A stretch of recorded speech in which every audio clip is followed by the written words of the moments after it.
My name is Natasha, and I am a graphic designer, photographer, and educator from Dallas, Texas.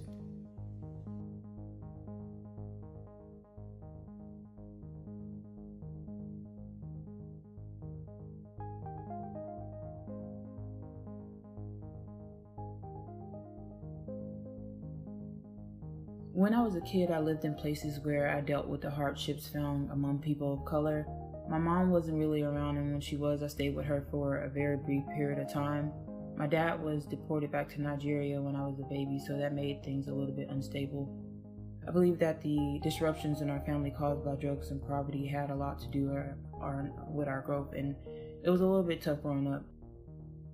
I just remember family members being there to take us in, and even though they had their own children, they did it anyway. I just hated feeling like a burden at times because they had their own financial obligations and their own children to raise. But nevertheless, they took the plate, they stood up and took us in, so I'm very grateful for that. Sometimes I would think back and wonder that if my parents were there, would I have been protected from certain situations that happened to me, or would I have the confidence that I have now? Would I have obtained that at an earlier age? I will never know the answer to those questions, but I know that God guided me along the way, and I met a lot of great people. If it wasn't for them, I wouldn't be where I am today. And I am strong enough now and confident enough now to actually stand up, speak out, and use my talents to do something great.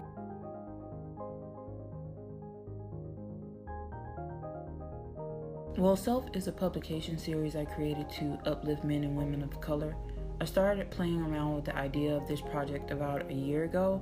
Originally, I had put out a casting to just photograph women with natural hair, but as my ideas expanded and time progressed and passed, I felt that it would be necessary to have the group of women include written reflections on colorism, racism, self-love, and so much more.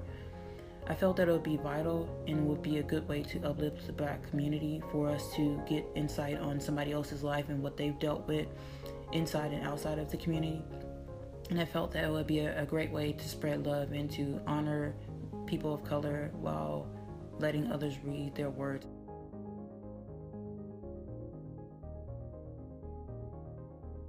Well, I was actually inspired by many things. I was inspired by the historical information I read on Angela Davis.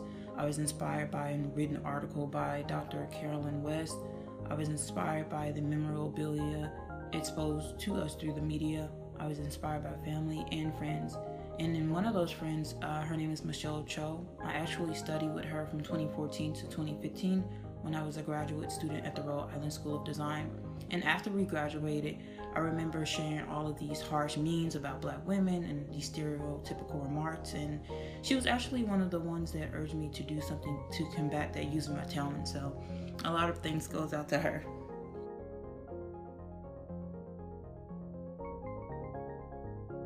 Some of my biggest challenges were actually finding the time to photograph each of the women for the book. It's also been very challenging collecting and editing all of the reflections and finding resources to produce it. I feel that it's my way to pay it forward though.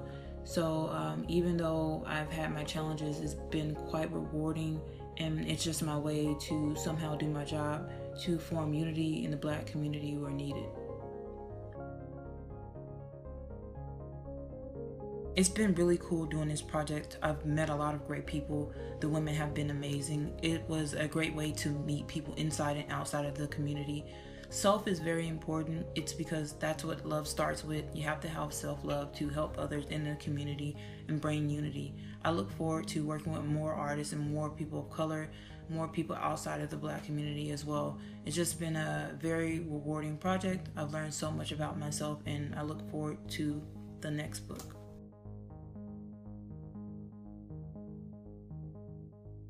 The fundraiser will cover printing and shipping costs. Funds will also cover the editing, labor, and equipment needed for the next publication. There will be an ebook and actual book available for those who need it, and the actual design will be done between November 25th and December 8th. It's been a great project, and I'm very excited about it. And once again, it's my way to pay it forward and help the Black community.